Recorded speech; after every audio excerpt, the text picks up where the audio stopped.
What's up guys? Welcome back to our YouTube channel, and for today's video, samahan niyo kaming magsimba sa Baclaran at tikman ang mga pagkain ni Diwata Paris Overload. Kasama pala namin today si Ate Yet at ang family niya. Mag-commute lang kami after namin sumakay ng bus ay dito na kami sa LRT sa FPJ station. Medyo maaga kami umalis ng bahay, mga 6:15 AM, kaya dumating kami sa LRT station ay mga 7 o'clock. Mabilis lang yung biyahe namin kanina sa bus kasi walang traffic dahil Sunday. Pagdating namin ng Baclaran station ay naglakad lang kami kasi malapit lang naman yung church.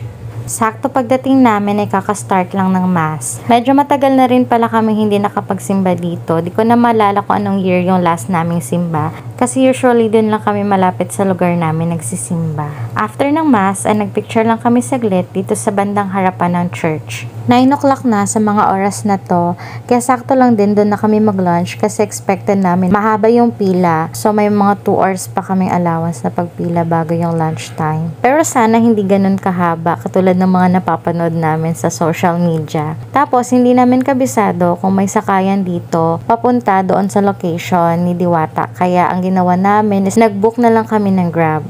So, tip pala sa mga may balak pumunta kay Diwata, kapag nag-Grab kayo, hindi siya nasi-search yung location niya, yung exact location na JW Jokno Boulevard, Pasay City. Hindi pa siya nagsasuggest sa Grab. Ang sinasuggest kasi ni Grab ay JW Jokno Boulevard Station 4. Much better na i-type nyo na lang yung GSIS kasi yun talaga mismo yung katabi ng location ni Diwata. Ayan, tanaw na natin yung mga bikers, tsaka ang dami ng mga nakapark na motor sa labas. Yan na yung location ni Diwata Paris Overload. Time check is 9:30 AM. Pero ang dami ng tao. Pero mas marami daw yan mamayang hapon or gabi. So, maswerte tayo kasi hindi masyadong mahaba yung pila. Although, mahaba na yan, pero kung i-compare yan sa hapon or sa gabi, mas mahaba talaga yun. Yung mga napapanood natin sa social media. Ganun kahaba. Dalawa pala yung pila nila. Iba yung pila sa Paris Overload, tapos nakahiwalay din yung sa Siken na pila. Kakaiba yung chicken ni Diwata. Imbis na chicken, naging Siken. So, naghiwalay kami ng pila. 3 kami nakapila sa Paris Overload. 3 din sila sa Siken. Mas mabilis yung pila namin sa Paris. So, saglit lang kaming nakatayo. Tapos yan, nagbayad na kami agad. Tama yung napapanood natin sa social media na 100 pesos lang yung Paris Overload nila na may unlimited rice, unlimited soup, at may free soft drink. Ito pala yung iba pa nilang menu. Yung longganisa na malalaki, barbecue, tsaka may bulalo rin daw sila.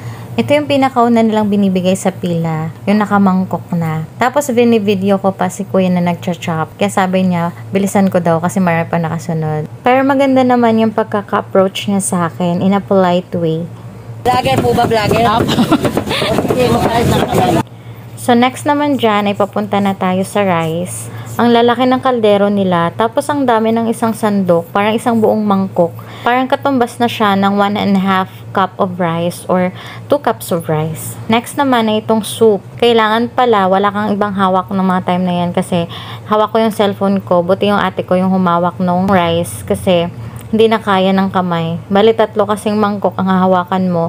Isa yung sa pares, isa yung sa soup, isa yung sa rice. Tapos, yung last naman ay yung soft drinks. Doon pala sa pagbayad ay bibigyan ka na ng stub na parang malit na papel para maklaim mo yung soft drinks. Ito naman yung plastic nilang kutsara tinidor. Self-service na to. Nilalagay lang nila sa lamesa yung isang buong pack. At ikaw na bahalang kumuha. Ayan, sumakay na kaming 3. So, nauna kaming mga Team Pares. So, yung 3 na nasa Team Siken ay wala pa. Nasa pila pa din sila. So, nauna talaga kami kasi ang bilis ng pila namin. Mauna na rin kaming kumain kasi gutom na rin kami. Let's eat! Nakalimutan ko pala lagyan ng spices kaya pala medyo may kulang. Kasi ito ay nakalagay sa ibang tables. Hindi kasi lahat ng table may ganyan. So, sharing lang. Ayun, nag-enjoy na kami kumain. Yung pamangkin ko nakapangalawang rice na yan. Pero yung 3 na nasa Team Siken wala pa din. Kaya balikat ko nga sila. Oy, ang tagal niyo pa dyan. Nakapila sa Siken, wala pa. Buti pa kami nakakain na kami. Ang haba pa ng pila nila. Malapit na yan, no? Haba. A few moments later. Finally, nandito na yung mga Team Chicken. Team Chicken. Wow, laki na chicken. Patingin na chicken. Ipakita mo. Parang, Alam mo, chicken. parang buong chicken. Ito, bego. Ay, laki. Wow, ang laki ng chicken nyo.